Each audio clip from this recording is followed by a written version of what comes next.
Dan Lyle is as all-American as they come. The son of a retired two-star general, Lyle started as a college football tight end at Virginia Military Institute.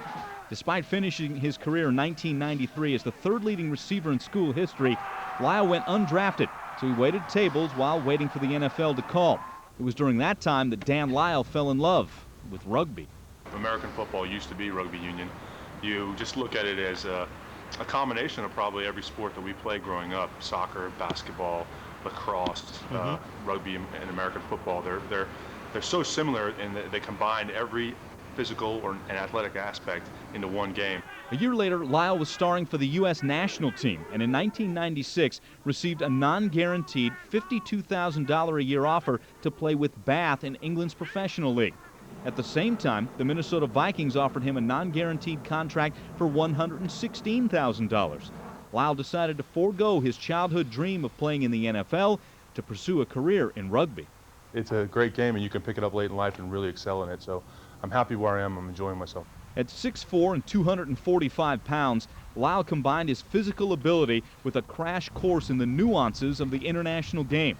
The result was immediate success. Lyle was named the English Premiership's Newcomer of the Year for the 1996-97 season, prompting the British tabloids to dub him Captain America. Whether I'm representing the U.S. team, I'm representing Bath, or I was playing you down at the local pub in darts, I just try to keep those things in my mind every time that I go out. The next season, Lyle led Bath to a victory over the French club Brive to win the European Championship in front of 50,000 fans in Bordeaux, France. Captain America was embraced by the rugby world. To their credit, they accept you if you're a good player over here, and I think that's to anyone, whether you're an American, you're Argentinian, or you're from Timbuktu. All the boys have always been very supportive of Dan and his efforts as he represents us, and really it's one of our strengths. It has to be one of our strengths as we compete on the international stages. It's us versus all of them, and them in any way, shape, or form.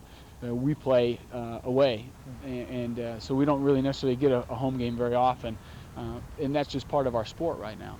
For now, Lyle is one of only a handful of Americans playing professional rugby. 1% of 1% of athletes graduating from university that are playing American football actually get on a chance to play on one of the 30 teams in the NFL.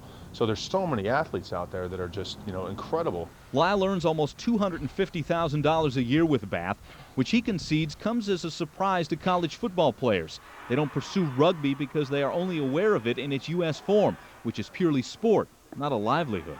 I think that's what a lot of people see at university. They see these guys at a club sport, scratching to get up enough funds to get on a bus to go play somewhere, and turn it into more of an economically viable sport for people. In fact, the United States team that's preparing for this week's Rugby World Cup features several unpaid players, including a substitute teacher, a miner, and a chiropractor. That trio will join forces with Captain America in an effort to increase rugby's popularity in the U.S. There's very few things in life that you can really pioneer anymore, and to be able to come over here and represent America in whatever I'm doing, if I'm just doing something, walking down the street or doing something for the club with some kids, I want to just have people understand that I'm not just doing it for myself. This is not about me. It's about the team and going forward for American rugby. Lyle hopes to continue to play professionally in Europe with his eye on 2004, when rugby could appear in the Olympics for the first time since 1924. As Lyle will quickly remind you, the gold medal winners that year hailed from the United States of America. I'm Michael Lanos.